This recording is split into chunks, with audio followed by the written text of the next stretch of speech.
Science Center and a practicing allergist. And with me are Dr. Catherine Adegnostou, who's a professor of pediatrics at Baylor College of Medicine and Texas Children's Hospital, and Dr. Shahzad Mustafa, who's the division head at Rochester Regional Health in the Allergy and Immunology and Rheumatology Department. He's also a clinical associate professor at University of Rochester. Welcome. Thanks, Jay. Good to see you this morning. You're looking good. Thank you. All right. The timer isn't going down. Just if that would be possible to get it started, so I know when to be quiet. Thank you. All right. So as an introduction, I think we all will know food allergy plays a very, very severe role in our patients' and families' lives, right? So food allergy is not just about, oh, my daughter had the reaction, we had to go to the emergency room, that was very scary, it was a life-threatening reaction. Obviously, that in and of itself causing the morbidity, and very, very rarely the mortality, plays a role in what happens. But it's really everything after that, or that goes along with that. Once a patient is diagnosed with food allergy, that family's life becomes different.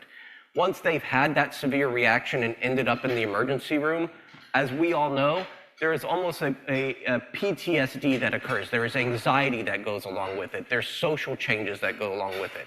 And all of that significantly impairs the quality of life of not only the patient, but of the family. And so we all see this every day in our clinics. So one very important thing that before we get into the therapy is to discuss is making sure we have the right diagnosis.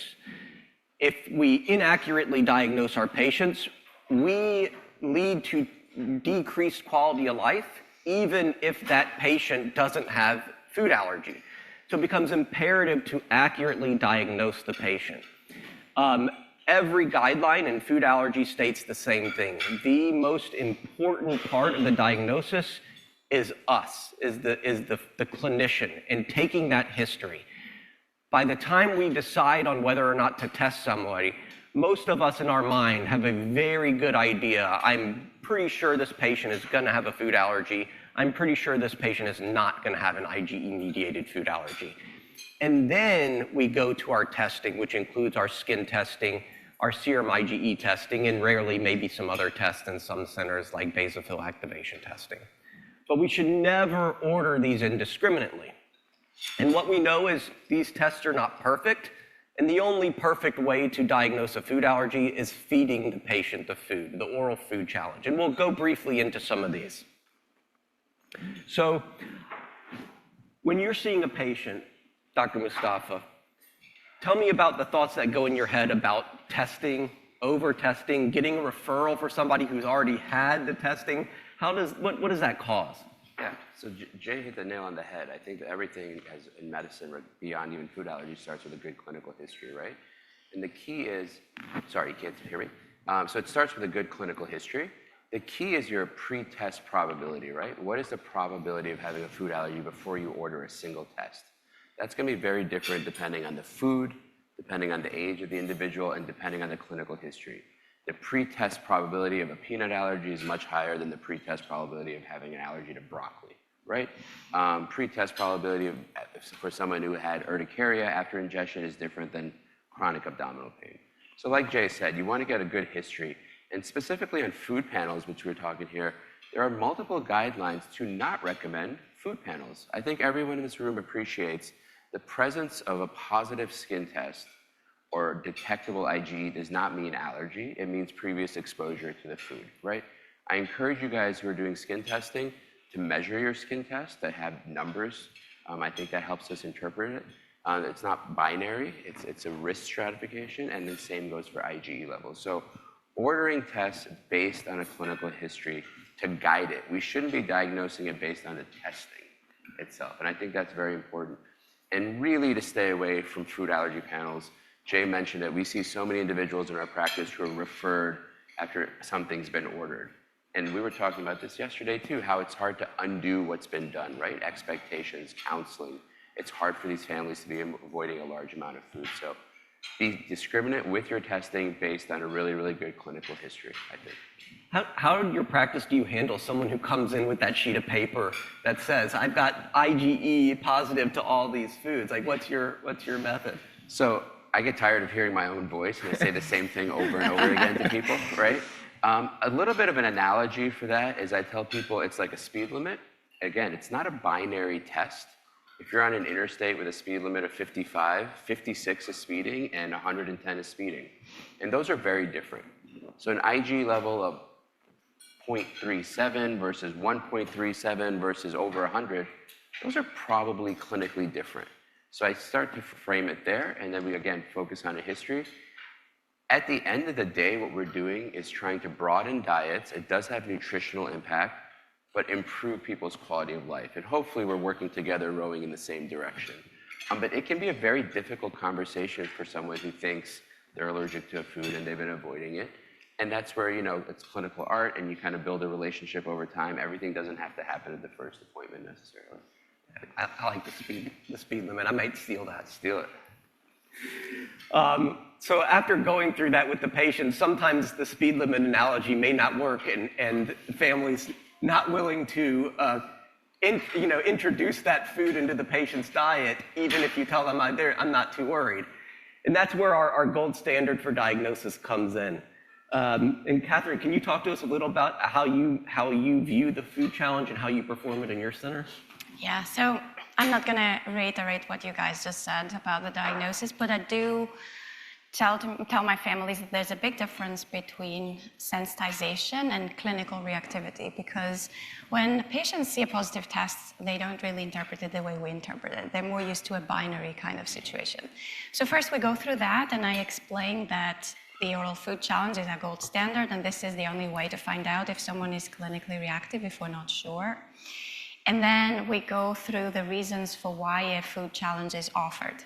Because I often actually get people from external entities referring me patients, and the patients come in and I say, okay, you were referred for a food challenge. Do you know why? And they just don't know the reason. So I don't like that. I like them to know why they're coming. And there are multiple reasons why we would want to do a food challenge. Obviously, the most common one is confirming or refuting a diagnosis.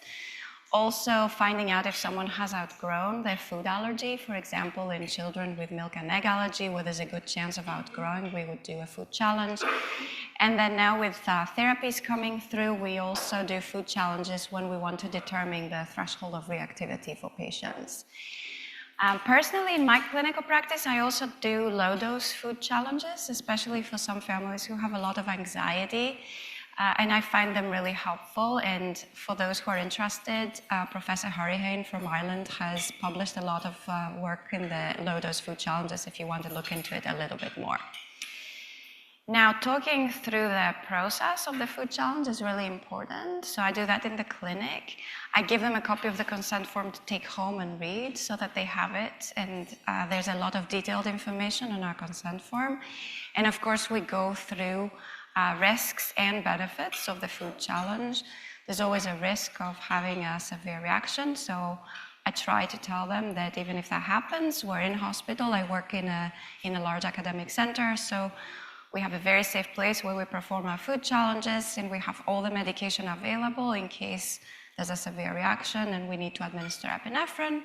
We have a code team, we have an ED, so we're very well placed to perform high-risk food challenges, which I know is not the case for every sort of facility and every practice. So this is how the conversation sort of goes, but I have to say it's very individual as well, depending on what questions the family is going to have for me as well. Yeah, and you mentioned the high risk in the hospital setting. I do think it's important that I talk to families. A couple of things is that, this is anaphylaxis is the, concern of what will happen, severe allergic reaction. And I talk to my colleagues as well saying, if your clinic is equipped to do allergy shots, the risk is the same. So the risk level should be the same. If the clinic can do allergy shots, they should be able to do challenges. Now, the logistics sometimes are a little more difficult. Yeah, they can be. But it does, most of these can be done in regular allergy clinic settings, hopefully. Yeah, I think the most important is to have people there who are trained to recognize anaphylaxis and address the symptoms appropriately. Yeah. It doesn't matter what the cause is, whether it's food or shots. Agreed. And the other thing I tell you I've started doing too is, because we're going to talk about shared decision-making with treatment, I think the same goes with the food challenge. So, we're in, some of our patients live in rural areas. They're 2 hours away and it's hard for them to get to our centers. For low-risk challenges, having a discussion of, do you feel comfortable doing this at home? Here is exactly what we will do in the clinic, and walk them step by step. I'm going to feed them this amount. I'm going to wait 15 or 20 minutes. If I don't see signs or symptoms, I'm going to feed them a little more until they've eaten about 2 tablespoons of peanut butter, for example. And I have a shared decision-making that this could be done at home if you were comfortable understanding the risk of a severe allergic reaction. And so using that shared decision-making sometime in the OFC, I don't know if y'all do that as well. Yeah, it's pretty awesome, actually. And I have to say, I had a really interesting conversation a couple of weeks back at the European PAM meeting, where some Europeans were telling me they do that, but they actually connect virtually with the patient. So it's almost like a virtual visit for a low-risk food challenge, which I really liked, actually, as a concept. So, for sure. I think we can all agree. Anything to increase the amount of food challenges, right, would be good. All right, so now that we've hopefully properly diagnosed our patient, the majority of this discussion today we'll talk about therapies now that we have these available to us in our patients. And we're going to go over some case-based discussions and talk about the various therapeutic options we have and what might be better in some cases. And there'll be some nice patient videos to go along with it. So let's get into the cases. And Catherine, why don't you start us off with case number 1 with Charlotte? Sure. So Charlotte is a 9-month-old with peanut allergy. She had her first reaction when she was 6 months old, and the parents introduced peanut for the first time in the form of peanut puffs. And the parents report in the clinic that she developed generalized hives and also vomited twice after ingestion of the peanut puffs. And then about a month later, she had a similar reaction when she was accidentally exposed to a peanut butter cookie. She was referred to an allergist. Skin test to peanut was 12 millimeters in diameter, and specific IG was 26 Ku per liter. She was advised by the allergist to avoid all nuts, so peanuts and tree nuts. She had never been exposed to any tree nuts. The parents were given a prescription for epinephrine devices, and they were told to have these available at all times to treat any reactions that may occur.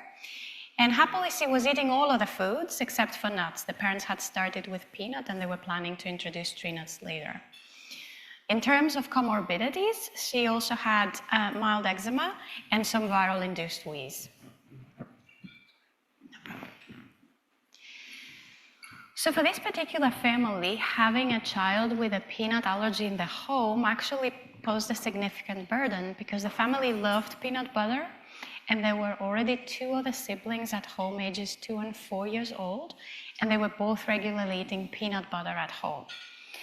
They also reported that they were planning to put Charlotte in daycare as mom was going back to work soon, and they had a lot of difficulty finding a peanut-free childcare facility. They started getting very anxious about the possibility of her having an accidental exposure and a significant reaction. And they were particularly concerned about her having a severe reaction like anaphylaxis. So they would not leave her with the grandparents anymore. They didn't trust the nanny or any other family members. And they were also incredibly confused about label reading, especially all these statements of may contain or may have been processed in a facility. So this, I think, frames quite nicely the burden that we see in newly diagnosed families with food allergy. So I'm going to pass it on to you, Jay, for our voting. So this will be our first audience response, if you can. We'll take a minute to allow everyone to pull it up if you can, and tell us what you think you would recommend. There's not a specific right or wrong answer. We'll talk about some nuances. Just curious what most of you would recommend for Charlotte. All right. So about 60% would start oral immunotherapy, 25% avoidance, and 15% would start the biologic omalizumab. So perfect. So a lot of good discussion that we can get out of that. My favorite kind of test. There's no wrong answer. Yeah. Absolutely. So I would love to hear some of your things. Before we get into the actual therapy, there's a couple of things in the case that I think are very germane to the average allergist of questions that come up. For example, in the infant toddler who's peanut allergic, the tree nut issue. So I would love to hear do you test for tree nuts? Do you say if the family's nervous because they're a choking hazard too, do you tell them, oh, here's how to get the nut butter or milk, et cetera? I don't test for tree nuts in these patients. I just tell them to go ahead and introduce. So if the family is very, very anxious because the previous reaction to peanut was severe, then I will bring them in because I know that if I don't, they will never introduce them. But I generally don't test for them. If in the odd occasion I have to test, I warn the family beforehand that any positives on the skin testing will most likely need a food challenge to confirm the diagnosis, because if you've never been exposed, it doesn't really matter what your skin testing result is, as we said before, we need to do a food challenge. So this is how I approach the tree nut sort of issue.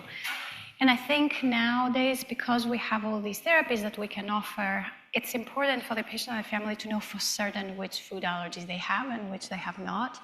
Because at some point they may decide to, for example, stop the therapy, right? Or something may happen and the therapy may not work for them. It's still important information to have. Yeah. And how about you, Dr. Yourself? Completely agree with everything Catherine said. I think my takeaway for tree nuts is we've done it a disservice by grouping them into one group. All tree nuts are not created equal. There's actually a paper in the Annals from about 4 years ago that the likelihood of individuals tolerating almond is far greater than cashew and pistachio. So I agree with everything Catherine said about proactive testing, but I think we shouldn't group them together because all of a sudden you've gone from one peanut allergy, now you're avoiding 7, 8 foods, right? Tree nuts are a big group, and that's a very different experience in the real world. So I think we should realize that cashews and pistachios are the most common tree nut allergy, probably, with pecans and walnuts, and then hazelnut, and with almond being a really pretty low on the list. And this is even the setting of peanut allergy. So just thinking of it that way, but I completely agree with Catherine's approach to testing. And if you have to bring them in and challenge them at an infant toddler stage, and you're doing cashew or almond, how do you do it? What do you feed them? Do you do a nut butter or a milk, like a cashew milk, or what do you typically use? I give them the offer of what's available and ask them what they think their child is most likely to eat. And usually we end up with at least 2 or 3 different things in case they don't like the taste of one of them. That's how we go about it. I know in our clinic sometimes if we're doing, like a pecan or walnut, I'm like, bring some chocolate sauce or something, or we crush it up with some sugar, because there's no way you can get some of these kids to eat some of these things. It's hard. The more challenges you do, the more you realize what's out there. So I've found out over the past year or so that there are now, in addition to peanut puffs, there are also hazelnut puffs that are available, which I didn't know before. I also found out that there's a variety of peanut puffs that is covered with tomato sauce and really covers the taste of peanut. So if you look, you find. That's good. Yeah. Very like it. All right. So going back to Charlotte's case, let's talk about some of the therapeutic options. What are your thoughts in this case as you're presenting it to the family? Right. So there are a couple of things in the family setting that actually, and in Charlotte's history in general, that makes you think of different things. So one of the things is that the family is eating a lot of peanut butter. There are already 2 other siblings there that eat it, and they love the food. So this could be a reason that the parents may actually want Charlotte to be able to eat it as well, right? In which case we think more about potentially doing oral immunotherapy. The other important caveat there is her age. She's 6 months, and we know that there are data out there now, limited but quite encouraging data, that when you do oral immunotherapy in young ages, you actually have better efficacy and better safety profiles than if you do it at older ages. And you also have a higher chance of remission and a higher chance of this young infant growing up to be able to eat the food ad lib. So these are all important things to consider. Now, having said that, I don't dictate the therapy. I always say to the families what is available. So I start by saying, we currently have 3 ways for you to manage your child's peanut allergy. You can do avoidance, which you have been doing so far, and I explain the benefits and the risks of avoidance. You can do oral immunotherapy. Again, I go through benefits and risks. And you can do omalizumab, which is a biologic that is licensed for treatment of food allergy. And we have quite long discussions, especially with families that don't have a background knowledge of the therapy. Sometimes they will come with packs, they are already prepared, but still the conversations are long because those people will have additional questions. So we rarely finish this within a visit. We rarely make a decision within the first visit. I usually see them at least once more, if not twice, and we go through all the steps of the shared decision-making conversation so that the decision that they make they're comfortable with, and also it fits their goals for their child. Yeah, the families that come in with the pack already are the ones that scare me the most when I walk in the room. I know it's going to be a long discussion. All right, so there we go. So you were talking about oral immunotherapy and its benefits in this age group. Talk a little bit more about overall risk-benefit profile of oral immunotherapy. Sure. So the nice thing about this therapy is that it has a very high degree of success in terms of desensitization. When you look at the research studies, the rate is around the 70%, but actually when you look at real-world populations, the rate is closer to 90%. So very few people will actually not achieve desensitization to a sort of moderate maintenance dose of anywhere between 300 to 600 milligrams of peanut protein. The potential for remission is very variable and has also been quite variable in different studies. I think it is influenced by the design of the study, it's influenced by the populations that were enrolled, very much influenced by age, because we know now that the young kids have a high possibility of remission, but the older kids not so much. It also depends on how long you're off the food, right? The longer you're off the food, the less likely you're going to be able to tolerate the same amount afterwards. In terms of long-term outcomes, again, we have, I don't want to say limited data because we're almost 2 decades now from the very first study of peanut oral immunotherapy, so we can talk about long-term outcomes. I find that they are, again, quite variable depending on patients, families, and how they generally approach long-term treatment. They are heavily influenced by compliance. It's this type of therapy where if you're not compliant, you're not going to get good results. And you don't necessarily need daily dosing for long term. You can get away with a few doses a week, but you still have to take them. In terms of adverse events, there's a lower risk in the young ages for adverse events and a much lower risk of anaphylaxis. So for the older kids, we generally quote the Palisade rate, which was 14%. For the younger kids, it's around the 2% mark. And real-world studies from Canada mostly, where they do peanut oral immunotherapy in the community for very young children, have confirmed that this is a good estimate. And this potential for remission, I know you both have published in this area of early and infant toddler OIT. What do you tell families in the infant toddler that are going to start OIT regarding this, that ask that question, like, are they going to be cured? We never like to use that term in food allergy, but yeah. What do you tell them? What do y'all tell them? Well, I try to explain what remission is, because remission is not cure, but at the moment it's probably the closest thing we have to cure, right, than we will ever have. And in all fairness, for some of these kids, they will be cured, because at some point they can tolerate amounts like 4 grams without problems, and they can eat them ad lib. So for me, that is cure.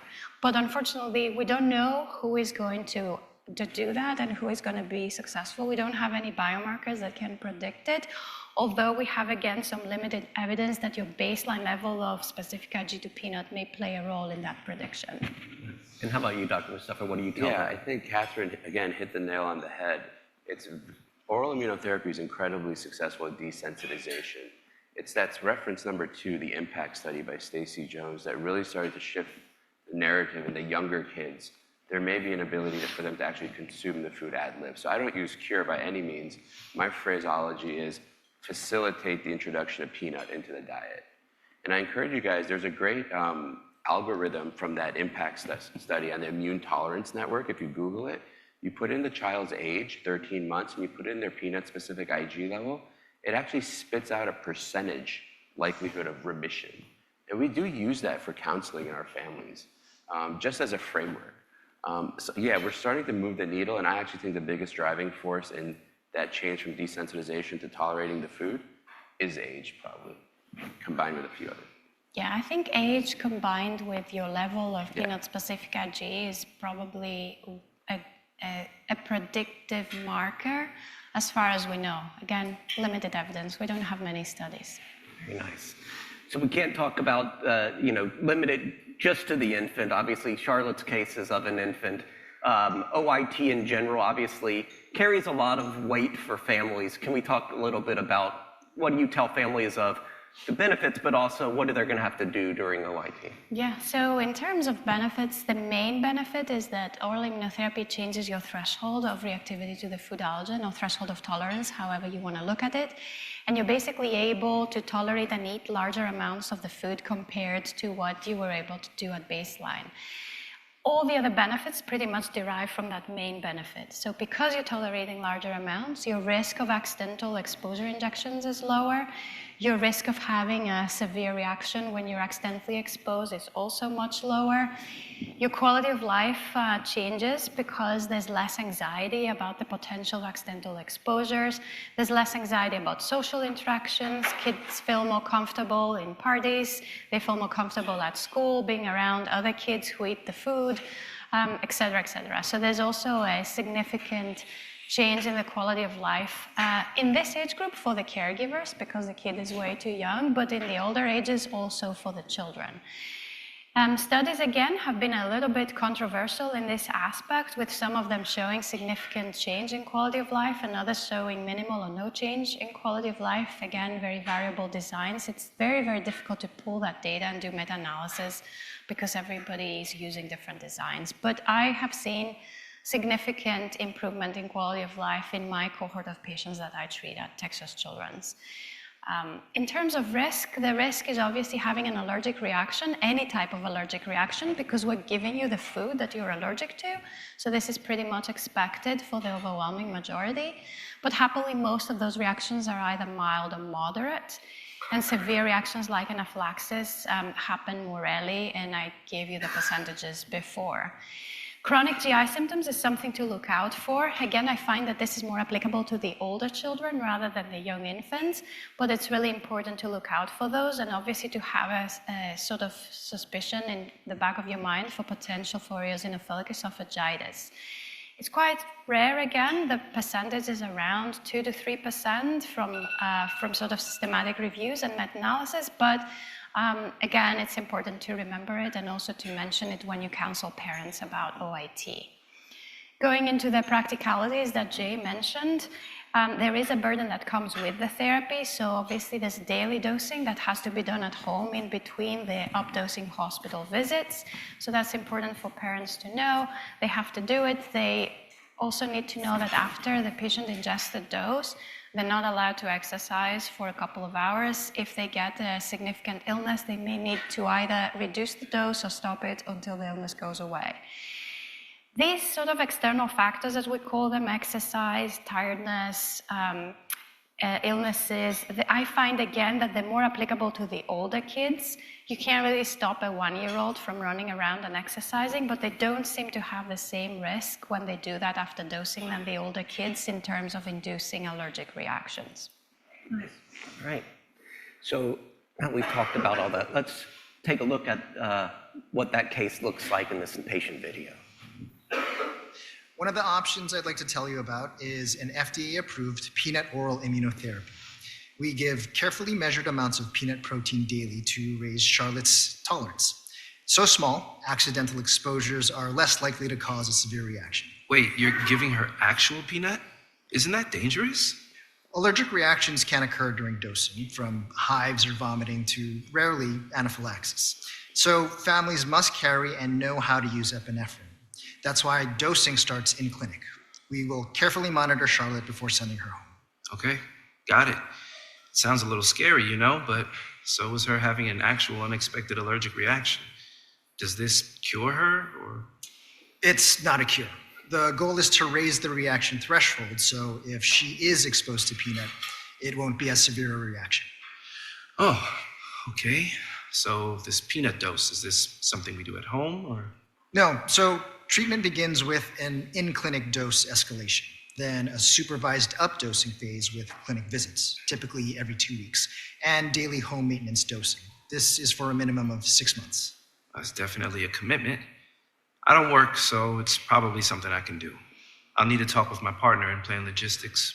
Also, Charlotte's a bit young now. The approval is for ages 1 and up, so this can give you and your partner time to think about it and see if this is a good option for your family.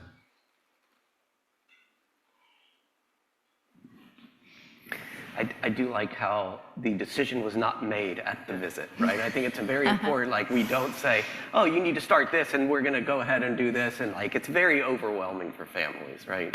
It is. I have to say, when I do these conversations with a family, the child generally screams for the entire visit.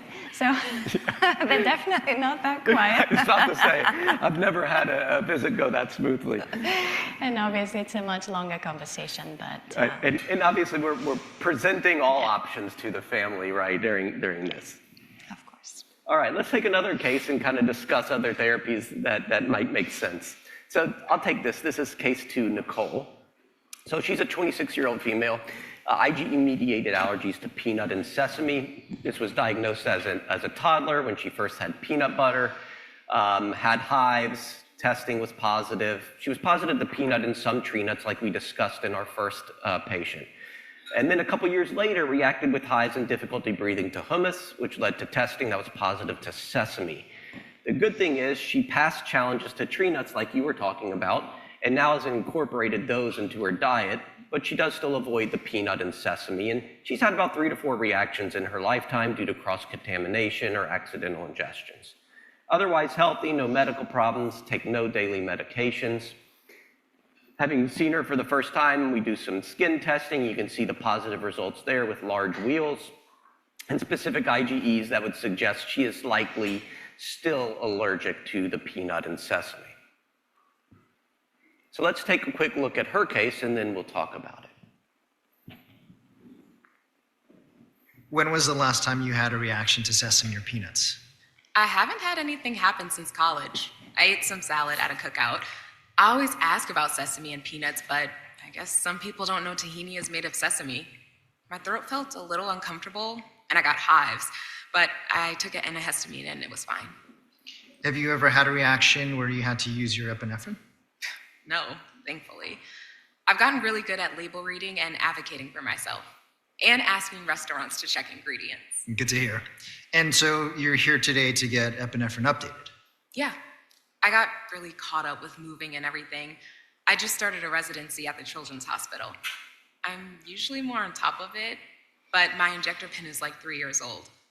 Like I said, I've never used it, but it kind of makes me nervous to only have expired epinephrine. Yes, it's important to have one in case you have a reaction. Very nice. I won't say that I've had very similar cases of med students. I won't say we have a current fellow who actually has a peanut allergy. And in discussion with him, is a very similar discussion with this patient. So this patient is a little different story. Number one, obviously she's older, so some therapies may not work as well for her. But more importantly, she's got a busy life. She's pretty content with avoiding. She's coming in, she's expressed to the doctor, I'm just coming in for my epinephrine renewal. I've been bad about it, I need a new one. And she's kind of told you what she's kind of desiring from the visit. So what goes in your minds, as you go through that case that you would think about therapeutic discussion? So this is a very different patient. She's obviously much older than our first patient and can make decisions of her own. The way I would start the conversation actually would be similar to the previous family, because it is possible that she's just not aware of the new therapies that are available, and she may be interested if she finds out that they're available. So I would again discuss the ways that we have to manage food allergy, and I will go through her options. avoidance is very much a valid option still for many patients and families. And then depending on what she wants, whether she has some interest in therapies or no interest in therapies, we would move on with the conversation. There are, again, some points in the history here. So she's had no reaction requiring epinephrine. She's very comfortable with avoidance. She's very comfortable with label reading. She has lived with the food allergies her entire life. So it sounds like avoidance would not be a bad option for her. And how about you, Shazan? Yeah, I completely agree. I think it's an incredibly important point to tell our patients that avoidance is perfectly appropriate. My only cautionary tale would be, I try to do my best not to kind of judge what would be right for the patient. It's amazing how often I get that wrong. So a routine food allergy evaluation used to be a pretty straightforward follow-up, right? Refill epinephrine and move on your way. It's a heavy lift now. We actually discuss all therapeutic options with every individual, and that takes time.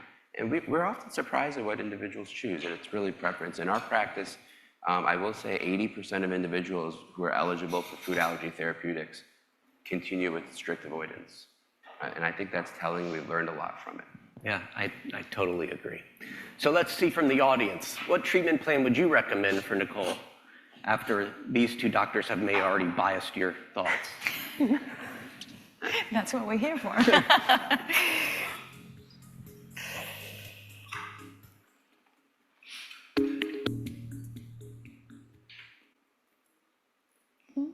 All right. That's so very interesting. It's almost evenly split with avoidance being, the leader, but only by a little bit. So, okay.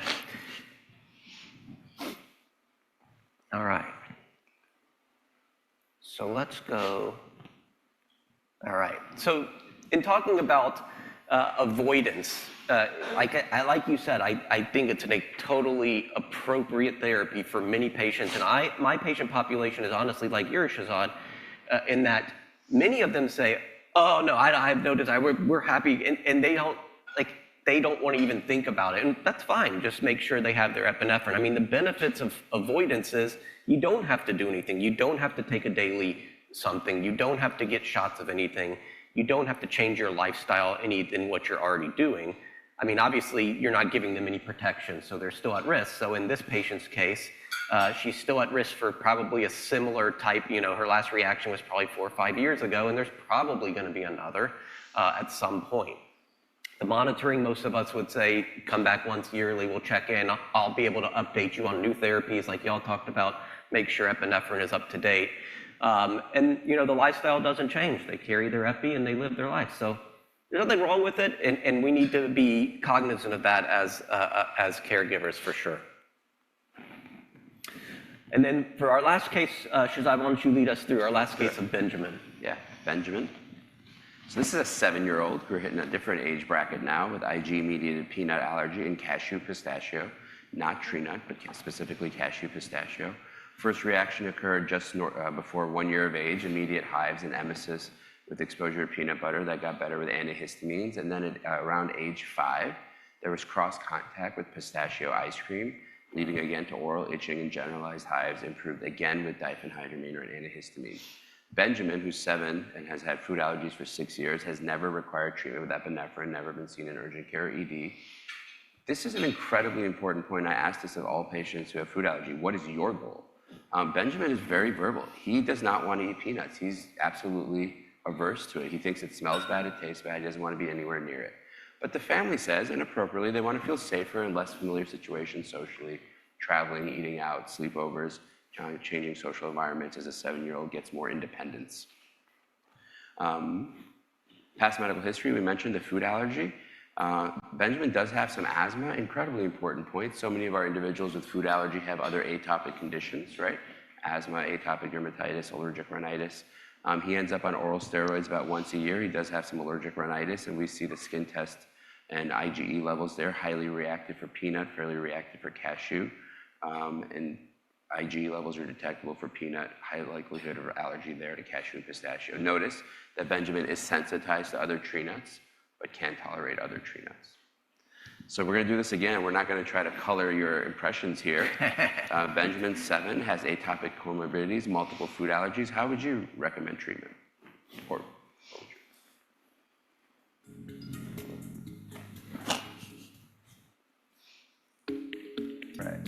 got here? Interestingly, very split again, all of our cases. I think that's really great learning for us. Like, people approach this very differently. There's a lot of heterogeneity in the care we're delivering. I see that all the time. I think that's incredibly enlightening for us as clinicians, that people are doing this in different ways. So let's talk a little bit about a different treatment option of omalizumab. Whereas oral immunotherapy is directed at a single food, and you can certainly do multi-food oral immunotherapy. Now you're taking daily doses of multiple foods. That's a pretty heavy lift for families. Omalizumab changes the threshold dose, increases the threshold dose, but it's, let's say, food agnostic. It applies to multiple foods. So individuals with multiple food allergies, it's kind of one-stop shopping. So I think that's a significant and meaningful advantage. It also treats comorbidities. You guys know omalizumab is not a new medication. My family's asked me this all the time. It's a new application for a medication that's been around for 2 decades, right? So you may be able to benefit Benjamin's asthma, and potentially allergic rhinitis and other atopic conditions. It is an injection, and that may be less user-friendly or more user-friendly than a daily dose of a food. Again, every family is different. I think the subtleties matter here. It may be 1 injection every 4 weeks, which is very different than a maximum dose, which might be 3 injections every 2 weeks. So the dosing here is based on weight and your total IgE level. A little different than urticaria, a little different than asthma as well. So injections, side effects do happen. It's an incredibly well-tolerated medication, but anaphylaxis with omalizumab is reported. I think you guys are familiar with this. You've been prescribing it for other things. We typically, in our practice, started in the office, but people can transition to home dosing. We certainly continue with follow-ups. I will tell you, once you start omalizumab, skin test utility, IgE level is not really helpful, right? And it's a highly efficacious medication for food allergy, but just like anything in the world, it's not perfect, and everyone does not respond, and we have seen non-responders. The only way to assess efficacy for food allergy once you start omalizumab is to circle back to our oral food challenge. In our practice, we offer it to everyone who starts this after 6 months of therapy. The majority have taken us up on it, but some don't want to, and that's okay too, but it's something to think about. But being thoughtful about if you're gonna be on a medication as of today indefinitely, it is nice to assess efficacy. That may change over time as we get more data and how to better leverage this. So those are some of the considerations. As of today, I will leave it, you're still supposed to be avoiding the food with this as kind of the safety buffer. But that may change over time as well as we get more data from the OUtMATCH study and other stages of that. But the potential ability to add the food into the diet under the umbrella of omalizumab. But where we are today, where we're going, certainly these individuals should continue to carry epinephrine. So exciting times, super, super dynamic, and I think changing. Video on Benjamin. This guy's working. How quickly will it start working? Some patients notice effects in a few weeks, but meaningful protection usually takes longer. I tell families to expect a few months to assess benefit. We'll judge by Benjamin's clinical response, not a single lab value. And so once Benny's on omalizumab, do we still have to avoid peanuts entirely? Yes. Continue strict avoidance until we have objective evidence of protection, such as a supervised food challenge. Omalizumab is an adjunct. It reduces risk for some patients, but does not guarantee no reaction. So make sure you always have epinephrine with you. How long would he need to stay on it? That can range from several months to longer-term therapy, depending on the goal, response, and tolerability. We reassess at set intervals and decide together whether to continue, adjust, or stop. And what about risks? I'm worried about side effects. The most common side effects are injection site reactions, headache, and mild upper respiratory symptoms. Anaphylaxis is rare, but can occur minutes to hours after an injection. That's why initial doses are given in clinic with observation. Anyone on omalizumab must have immediate access to an epinephrine device and be trained on how to use it. These are the most well-behaved children I've ever seen. Without a doubt, I mean, yes. So you bring up the child in that, and it is a point that I wanted to bring up from the case and get your thoughts. Obviously, you know, we're food allergy pediatrics, we're treating 2 people. Yeah. We're treating the parent and we're treating the patient, and it brought that up in the case. And it's interesting to me that the patient in that case, specifically stated, he has no desire. And so we have to at least take that into account, in my opinion, when discussing the therapies. You can't make him a non-participant in the conversation, right? And you have to at least take that into account. What are your thoughts? I think that's incredibly important. If he is not interested in eating peanut, it is going to be logistically very difficult to have him eat peanut every day indefinitely. As your doses of oral immunotherapy go up, at the lower doses, I think tolerability of taste and taste aversion is not a problem, but taste aversion is one of the most common reasons people discontinue oral immunotherapy at higher doses. So you got to have that buy-in. By the way, Jay, it's not just two people. It's not the child and the parents. It's usually child and then mom and dad. Apparently, moms and dads don't always agree on food allergy management either. It's an interesting family dynamic. So I think it's an incredibly important question, and I ask it of everyone if they can answer it, if they're old enough. What is your goal for your food allergy management? Is it to eat the food? Is it to feel safer? Is it to do the least amount of work? And I think that drives me. I don't know what your house is like. Me and my wife have never had a disagreement regarding care of our children. But yeah, no, it's such an important point to bring up.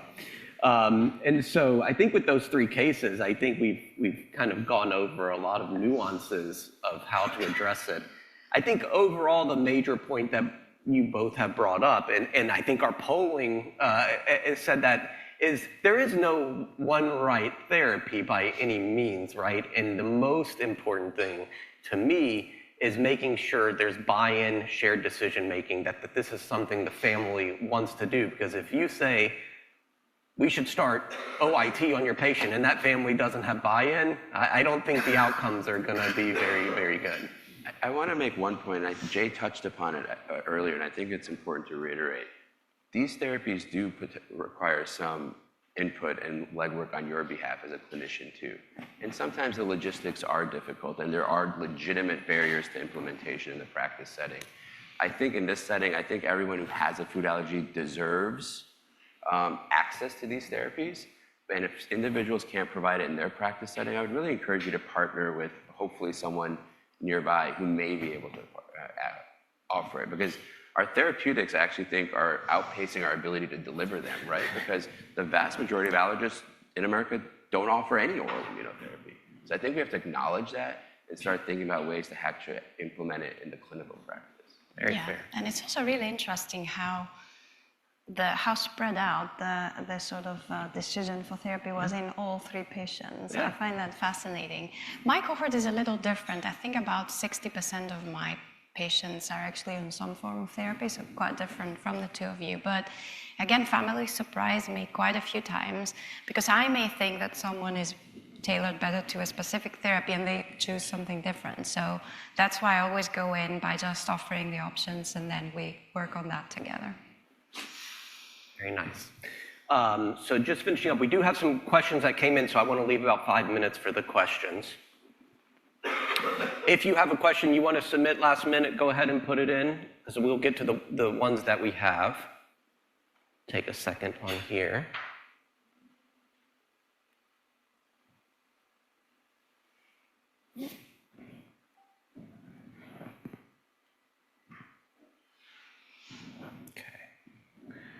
All right.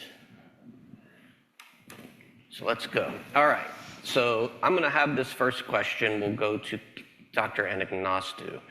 Are there standardized recipes available for OIT to foods other than peanut?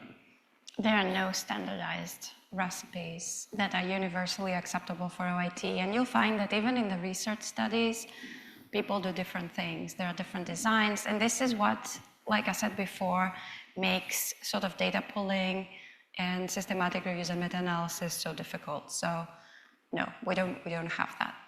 And can you give an idea of what you would use? Like, I don't want to sort of influence people on what to use in their practice. I have my own kind of practice, and if anybody's interested, I'm very happy to, connect with them one-on-one, because people do these things quite differently from area to area.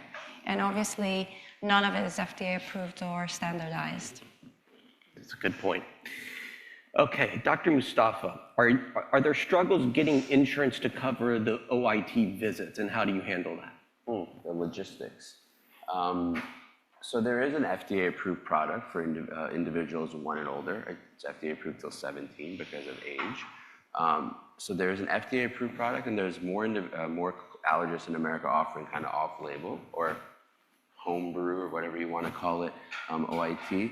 It depends on where you're at. I'm happy to talk to people offline about actually implementing it, but you can do it with E&M codes. You can potentially do it with nursing visits. You can use desensitization codes. So there are ways to facilitate it. I work in a hospital-based health system. It may be a little different setting than a private practice or a completely academic system.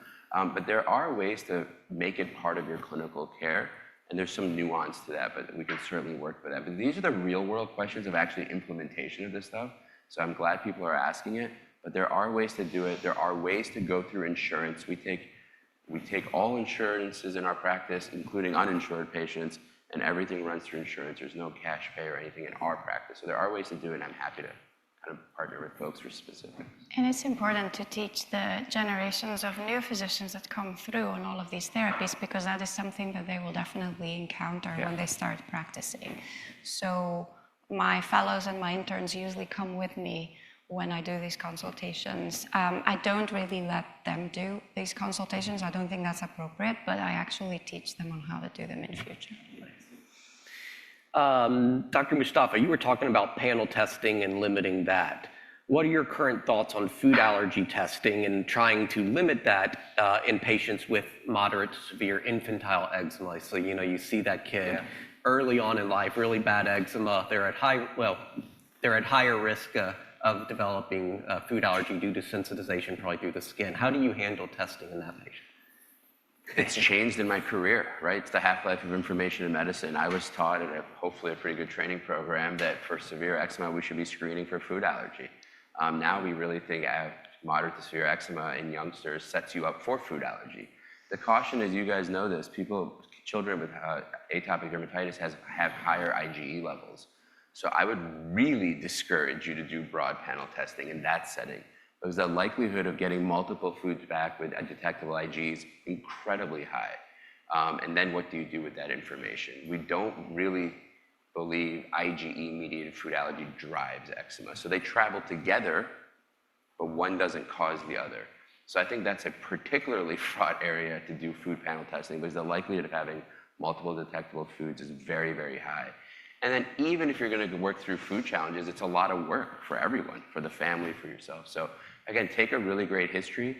Immediate reactions should be evaluated, immediate reproducible reactions. But for just kind of chronic atopic dermatitis, I would hesitate to order food allergy.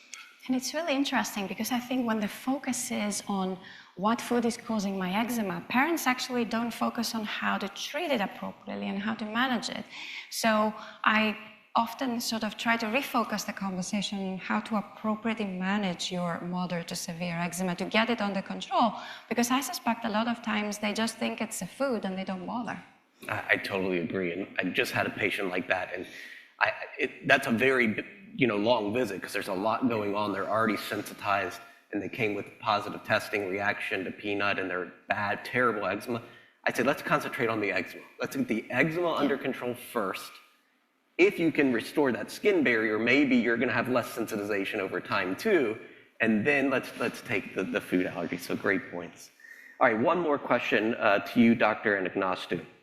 It gets to this idea of omalizumab and OIT. So any impact of combination of omalizumab OIT in terms of accomplishing desensitization, and specifically they asked about IgG4 and Tregs. So some of the early studies in those that looked at that. Any thoughts on that? Yeah, that's a question that I get a lot from patients as well, especially those that come with the packs that have read the research studies. Because we know that in quite a few research studies, what has happened is they have used omalizumab in the first sort of few weeks, usually around 8 weeks, to facilitate the beginning of oral immunotherapy and to try and suppress any OIT-induced reactions. So in quite a few of these studies, you see that once the omalizumab is stopped and then some time passes and obviously it stops sort of working, some of those reactions come back and sometimes even significant reactions. So the question, I guess, that we are likely to encounter as physicians is, can I do both therapies? In practical terms, it's very difficult to get approval for insurance to actually do both therapies at the same time. Additionally, both therapies have a burden that comes with, right, as we said before. So imagine having to do your daily dosing, your no exercise rule, plus your shot, a couple of times a month or however frequent you have to do it. That's a lot. So even practically, I don't think it's a good approach. Personally, I don't think you need both. I think you need one or the other. That doesn't mean that if you choose, say, OIT, you can't switch to omalizumab if OIT for whatever reason doesn't suit you. But I generally refrain from doing both together. The only situation in which I may consider adding omalizumab to OIT is if I have someone whom I start OIT on and they start to have severe reactions at the low doses.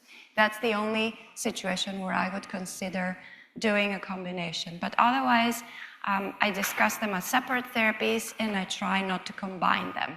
Like I said, you can change from one to another. Making a decision for therapy A does not mean you cannot do therapy B in the future and vice versa, but not at the same time. That is my approach. Yeah, and I can't wait till we get more data on that from the outmatch follow-on studies as those continue on. So hopefully we'll have a lot more knowledge with that soon. So with that, I will close the Q&A and conclude this session. I want to thank both of you for an excellent discussion. And Dr. Shahzad Mustafa said he will stay up here for 30 minutes and answer anyone's question directly if you have any. So thank you very much for participating.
you.